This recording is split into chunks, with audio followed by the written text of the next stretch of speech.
பிஸ்மில்லாஹிர் ரஹ்மானிர் ரஹீம். கண்ணியமிக்க சகோதர சகோதரிகளே, அல்லாஹின் நல்லடியார்களே, அஸ்ஸலாமு அலைக்கும் வரஹ்மத்துல்லாஹி வபரகாத்துஹு.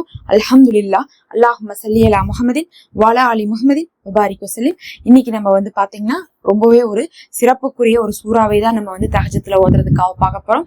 அதுவும் அல்லாஹுடைய உதவியும் வெற்றியும் தரக்கூடிய சூறா. இன்னாகுதீனா கல் கௌசர் அப்படின்னு சொல்லி ஆரம்பிக்கக்கூடிய இந்த கௌசர் சூறாவை தான் நம்ம பார்க்க போறோம். அதை பத்தி நம்ம எப்படி அறிவிப்புகள் வந்துச்சுன்னு சொல்லிட்டு சிலதை சொல்லிட்டு இதை எப்படி ஓதணும் அப்படிங்கறதை நான் சொல்றேன். நபி ஸல்லல்லாஹு அலைஹி வஸல்லம் அவர்கள் அவர்களுடைய வளர்ப்பு தந்தை, அவர்களுடைய மனைவி, அவர்களுடைய ஆண் பிள்ளைகளை இறந்துடுறாங்க. இழந்ததுக்கு பிறகு ரொம்ப கவலையோட இருக்காங்க. அவங்க இழந்தவங்க எவ்வளவு கவலையா இருப்பாங்கன்னு உங்களுக்கே தெரியும். குடும்பத்துல இத்தனை மவுத்து அடிக்கடி அடுத்தடுத்து நடந்தா ரொம்ப கஷ்டமா இருக்கும். ஆனா அந்த நேரத்துல என்ன பண்ணிட்டாங்க, அங்க இருக்கக்கூடிய மக்கத்து காஃபிர்கள் இதுதான் சான்ஸ் சொல்லிட்டு கொண்டாடி இருக்காங்க. அதுவும் நபி ஸல்லல்லாஹு அலைஹி வஸல்லம் அவர்களை ரொம்ப பழிச்சு பேசியிருக்காங்க. உங்களுக்கு இப்ப ஆண் குழந்தைகள்லாம் இறந்துட்டாங்க, இனி உங்களுக்கு ஆண் குழந்தைகளே இருக்காது, உங்களுக்கு பாத்தீங்கன்னா பேர் சொல்லக்கூடியவங்களே யாரும் இருக்க மாட்டாங்க, நீங்க ஏதோ நான் நபின்னு சொல்லிட்டு இருக்கீங்க, நாளைக்கு பார்த்தா உங்க பேர் சொல்லக்கூடிய சந்ததிகள் கூட இருக்க மாட்டாங்கன்னு சொல்லிட்டு பேசி ரொம்ப வருத்தப்பட வைக்கிறாங்க. அவ்வளோ கவலையோட நபி அவர்கள் இருக்கிறாங்க. தலை குனிந்து உட்காந்துருக்காங்க. அப்படியே கவலையில அப்படியே வாடி போய் நம்மளாம் ஒரு மாதிரி வருத்தமா இருந்தா என்ன பண்ணுவோம், அப்படியே சேடா உட்காந்துருக்கோம்ல, அப்படி உட்காந்துருக்காங்க. அந்த நேரத்துல வகி இறங்குது. இன்னா அகுதைனா கல் கௌசர் ஃபஸல்லி லிரப்பிக வன்ஹர் இன்ன சானியக ஹுவல் அபுத்தர். அதாவது அல்லாஹ் சொல்றான், இன்ன அகுதைனா கல் கௌசர், நபியே உங்களுக்கு நம்ம கௌசர் தடாகத்தை கொடுத்தோம் அப்படின்னு அல்லாஹ் சொல்றான். சுப்ஹானல்லாஹ். இந்த கௌசர் தடாகம் அப்படிங்கிறது பாத்தீங்கன்னா மறுமை நாள்ல ஒரு நபிக்கு ஒவ்வொரு அந்தஸ்து இருக்கும். அதுல நபி அவர்களுக்கு கொடுக்கப்பட்ட அந்தஸ்து எந்த நபிமார்களுக்குமே கிடைக்கலன்னு சொல்லலாம். அந்த அளவுக்கு முதன்மையான அந்தஸ்தை அல்லாஹ் கொடுக்குறான். அதுல கௌசர் அப்படிங்கிறது ஒரு முக்கியமான ஒரு நீரூற்று. அந்த நீரூற்று சொர்க்கவாசிகளுக்கு நபி அவர்கள் நீர் கொடுப்பாங்க. அப்படி ஒரு பாக்கியம். அதாவது உங்களை அல்லாஹ் ஒரு கோடீஸ்வரன் ஆக்குறான். எந்த அளவுக்கு கோடீஸ்வரன் பாத்தீங்கன்னா, இந்த உலகத்துல இருக்கக்கூடிய எல்லா சொத்தும் உங்களுக்கு தான். நீங்க யாருக்கு வேணா என்ன பண்ணலாம், நல்லது செய்யறவங்களுக்கு, உங்களுக்கு விருப்பமானவங்களுக்கு நீங்க அவங்களுக்கு உதவலான்னு சொன்னா நீங்க எவ்வளவு பெரிய பாக்கியசாலி. உங்க மனசுல எப்படி தோணும், திடீர்னு நீங்க எவ்வளவு வேணா கஷ்டப்பட்டிருக்கலாம், வாழ்க்கையில இழந்திருக்கலாம், அந்த நேரத்துல இதை சொன்னா உங்களுக்கு எப்படி இருக்கும், நீதான் மன்னன் இந்த நாள்ல அப்படின்னு சொன்னா எப்படி இருக்கும், அந்த மாதிரியான ஒரு அறிவிப்பு வருது.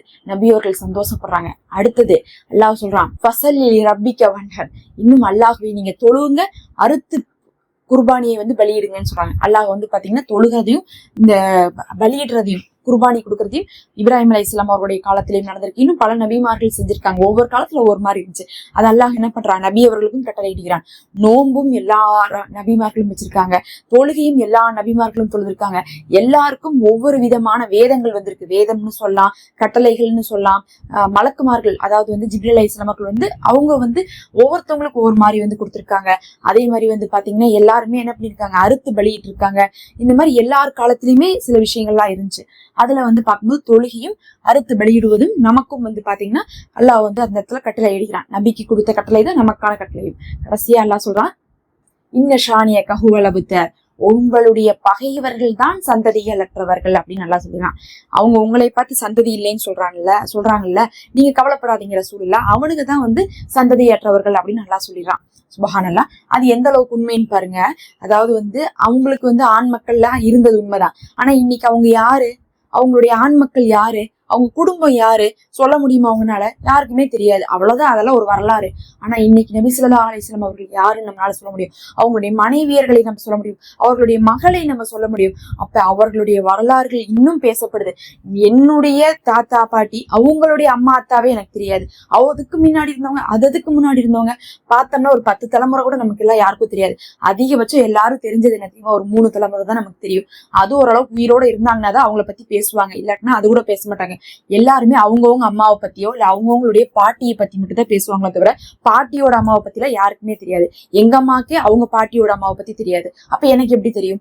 அப்ப நமக்கு பார்த்தா ஒரு 3-4 தலைமுறை நம்ம குடும்பத்தை பத்தி கூட தெரிய மாட்டேங்குது. ஆனா நபி அவர்களை பத்தி எல்லாருக்கும் 1500 வருஷமா தெரியுது. அப்ப என்ன ஆயிடுச்சு, அல்லாஹ் சொல்லிட்டான், அவர்கள் தான் சந்ததிகள் அற்றவர்கள், நீங்க இல்லைன்ட்டான். மாஷா அல்லாஹ். அல்லாஹ் பாத்தீங்கன்னா அவர்களுடைய பேரும் புகழும் சந்ததிகள் ஆண் மக்கள் இல்லாமலும் அல்லாஹ் நிலை பெற செஞ்சிருக்கான். இன்னைக்கு கூட நபி ஸல்லல்லாஹு அலைஹி வஸல்லம் அவருடைய குடும்பம் எங்க இருக்குன்னு நமக்கு தெரியாது. ஏன்னா அவர்களை பாத்தீங்கன்னா கடைசியா கர்பலால கருவெடுத்தாங்க. அப்படி பண்ணதுக்கு பிறகு அந்த வம்சாவளியில ஒரே ஒரு ஆண் மகன் மட்டும்தான் கடைசியா இருந்தாரு. அதுக்கு பிறகு அவர் பாத்தீங்கன்னா உலகத்துக்கு தெரியக்கூடாது, அது பாத்தீங்கன்னா இந்த யூதர்கள்லாம் அழிச்சிருவாங்க அப்படிங்கக்கூடிய ஒரு பயத்தோட மறைக்கப்பட்டுட்டாங்க. இல்லைன்னு சொல்லக்கூடாது, மறைக்கப்பட்டுட்டாங்க. அவர்கள் எப்ப வரணுமோ அப்ப வருவாங்க. ஏன்னா கடைசியா மஹதி அவர்கள் என்ன பண்ணுவாங்க, அந்த வம்சாவளியில தான் வருவாங்க. மஹதி அவர்கள் வரும்போதுதான் அவங்களுடைய வம்சத்தை நம்ம பெற்றுக்கொள்ள முடியும், தெரிஞ்சு கொள்ள முடியும். அதனால அதுவரை அவர்கள் மறைக்கப்பட்டிருக்காங்க. மறைக்கப்பட்டாலும் நபி அவர்களுடைய பேர் இன்னைக்கும் என்ன இருக்குது, புகழ் ஓங்கி இருக்குது. அதை தான் அல்லாஹ் சொன்னான். நபி அவர்கள் சந்தோஷப்பட்டாங்க. இந்த சூறாவை தஹஜ்ஜுடைய நேரத்துல 100 முறை ஓதி துவா செய்து பாருங்க. கண்டிப்பா நீங்க காலையில் தஹஜ்ஜத் தொழுது முடிச்சுட்டு சஹருக்கு முன்னாடி தொழுங்க, தஹஜ்ஜத்தை முடிஞ்ச அளவுக்கு. அதுக்கப்புறம் நீங்க என்ன பண்ணுங்க, சஹர் செஞ்சுட்டாலும் கூட நீங்க உட்காந்து என்ன பண்ணலாம், சஹர் செஞ்சுட்டு கூட நீங்க ஓதிட்டு அதுக்கப்புறம் துவா செஞ்சுக்கலாம். அதனால சாப்பிடறதுக்கு டைம் ஆகும்னா நீங்க போய் சாப்பிட்டுட்டு கூட இந்த அமலை செஞ்சுக்கலாம். 100 முறை இதை ஓதுங்க. ரொம்ப சிறுசுதான், எனக்கு தெரிஞ்ச ஒரு 10 நிமிஷம் தான் அதிகமா ஆகும். அதுக்குள்ள நீங்க 100 முறையெல்லாம் தாராளமா ஓதிடலாம். இன்ஷா அல்லாஹ் ஓதி பாருங்க. இந்த மாதிரி பயன் தரக்கூடிய அமல்களை போட்டுட்டு இருக்கோம். மறக்காம சப்ஸ்கிரைப் பண்ணிக்கோங்க. நம்ம வீடியோக்கு ஒரு லைக் கொடுத்துக்கோங்க. நம்ம சேனல்ல மெம்பர்ஷிப் இருக்கு, ஹதியாவா ஜாயின் பண்ணிக்கோங்க. அஸ்ஸலாமு அலைக்கும்.